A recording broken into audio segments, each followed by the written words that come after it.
तो shrugs exercise dumbbell से करनी चाहिए या बारबल से करनी चाहिए, आज इस कंफ्यूजन को दूर करते हैं और चलिए इस वीडियो के साथ आगे बढ़ते हैं। भाई डंबल श्रग्स और बारबल श्रग्स में कंफ्यूजन रहती है लोगों को। तो भाई आप ये बताओ लोगों को कि हमको बारबल श्रग्स को प्रेफरेंस क्यों देनी चाहिए डंबल श्रग्स की जगह। करता हूँ, आप देखो मेरे हाथ बाहर चले गए है ना, और ये बारबल श्रग के अंदर मैं कर सकता हूँ। और श्रग करके देखो आपके हाथ जो बाहर जा रहे हैं ये आपका नेचुरल स्टैंड है। सही बोल रहा हूँ ना? सही बोल रहे हो। यहाँ ये बिल्कुल वैसा ही नहीं होगा। जब बच्चे नई नई जिम शुरू करते हैं तो अपने एंगल को लेकर बहुत कंफ्यूज रहते हैं, बिल्कुल इसी तरह से।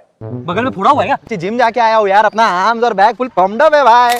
कोई ना, सिखा देंगे। लेकिन गुरुजी, अपनी बारबल कर्ल वाली स्टेटमेंट याद है? एक बार दोहराइए ना। बारबल कर्ल आपके बाइसेप की बेस्ट एक्सरसाइज हो ही नहीं सकती, क्योंकि इसमें आप एक बार से फिक्स्ड होते हो, जो लॉन्ग टर्म में आपके जॉइंट्स के लिए अच्छा नहीं है। इसको एक एग्जांपल से समझते हैं। सबसे पहले आपको एक न्यूट्रल पोजीशन के अंदर जाना है, उसके बाद आपको सुपीनेट कर लेना है। आप देखो बारबल कर्ल के अंदर हम इसी कैरिंग एंगल के अगेंस्ट लोड करते हैं, जो लॉन्ग टर्म में आपके जॉइंट्स के लिए प्रॉब्लम है। आप बारबल कर्ल की जगह डंबल कर्ल कर सकते हो, इसके अंदर आप नेचुरली मूव कर पाओगे। इस बेवकूफी का मतलब हम यही समझे ना, जब हम बारबल से परफॉर्म करते हैं तो एक एंगल जब दूसरे एंगल में शिफ्ट होता है तो वो उसे लिमिट करता है, कठिनाई उत्पन्न करता है, जिसकी वजह से जॉइंट रिएक्शन फोर्सेस बढ़ती हैं और हम कंफर्टेबली परफॉर्म नहीं कर पाते। इसी वजह से मैं डंबल कर्ल परफॉर्म करना चाहिए, यही ना? तो श्रग्स करने के टाइम पे जब तुम लोग शोल्डर और स्कैपुला को एलिवेट करते हो और इस मूवमेंट में तुम लोगों के हाथ इतने बाहर की तरफ चले जाते हैं, लेकिन जब फिर से शोल्डर को डिप्रेस करोगे, नीचे की तरफ लाओगे, तो क्या हाथ अपनी न्यूट्रल पोजीशन में फिर से नहीं आना चाहेंगे क्या?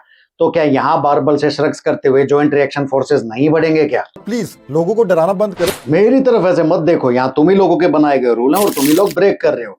ये तो वही बात हो गई कि हम करे तो अदा, कोई और करे तो गधा। वाह जी वाह। अभी तो बोलता हूँ कि अपने मुंह मियां मिट्ठू बनना है बस तुम लोगों को। ये तो धोती खोल रहा है। और गुरुजी, ये याद है आपको? जैसे जे कटलर सीबम स्मिथ मशीन को अपने प्रोग्राम में इंक्लूड करते थे, क्योंकि उनको पता है इससे आप बहुत अच्छी मसल बिल्डिंग कर सकते हो। अच्छा गुरुजी, ऐसा है क्या? तो ये बात भी लेजेंड जैक कटलर ने बोली थी, इन्हीं की मान लेते। The best lift for your traps. I get this question all the time. I've always stuck to dumbbells for my traps, and this focusing unilaterally because you're pulling with each arm, petition ranges. ये दोगला आदमी है, इसकी बात पर भरोसा नहीं कर सकते। जैक कटलर और सीबम का भी मिसयूज कर दिया यहाँ पे इन्होंने। ये बात कैसे कर सकते हो? अभी इतना टाइम नहीं है, फिर किसी वीडियो में लपेटेंगे। अब इस बात पे प्रकाश डाल लेते हैं, क्या सच में श्रग्स करते हुए या फिर शोल्डर के एलिवेशन में हाथ इतने बाहर की तरफ जाते हैं कि नहीं? अभी मैं विदाउट वेट शोल्डर को एलिवेट कर रहा हूँ, मेरे हाथ बॉडी से कितना बाहर की तरफ जा रहे हैं? नहीं जा रहे ना, क्योंकि बाहर ले जाने का काम डेल्टोइड मसल का है, ट्रैप्स का नहीं। ट्रैप मसल का काम है शोल्डर को एलिवेट करना, डिप्रेस करना, रिट्रैक्ट करना, प्रोटेक्ट करना, ये हाथों को बाहर की तरफ लेके जाना नहीं। और श्रग्स करते हुए ग्रिप बहुत ज्यादा वाइड क्यों नहीं लेनी चाहिए, वो मैं भी समझा देता हूँ। अपनी नेक को इधर की तरफ करो और अपने एक हाथ को ऐसे फैला लो, वाइड कर लो, और हाथ को धीरे धीरे नीचे की तरफ लाओ और शोल्डर को भी साथ में डिप्रेस करो। आप देखोगे आपकी नेक मसल और ट्रैप्स में खिंचाव महसूस हो रहा होगा। और अब अपने हाथ को फिर से थोड़ा सा फैला लो।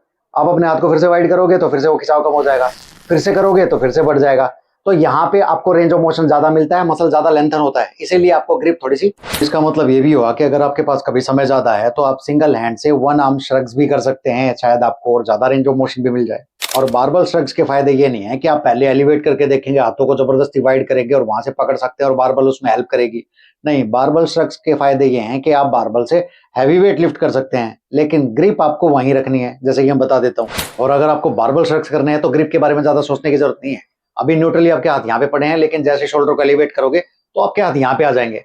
तो यहीं से आप बारबल को होल्ड करो और श्रग्स परफॉर्म करो, ठीक है? और बारबल में और डंबल में कोई ज्यादा डिफरेंस नहीं है, क्योंकि डंबल भी आप यहीं से परफॉर्म करते हो और बारबल को भी अगर आप यहीं से ग्रिप करोगे तो यहीं से परफॉर्म करोगे, और बहुत ज्यादा वाइडर करोगे तो उसमें कोई ज्यादा बेनिफिट भी नहीं है। हाँ, तो क्लियर हुआ? तो दोस्तों मानो तभी जब सीख लगे, नहीं वही करो जो ठीक लगे। Thank you so much guys.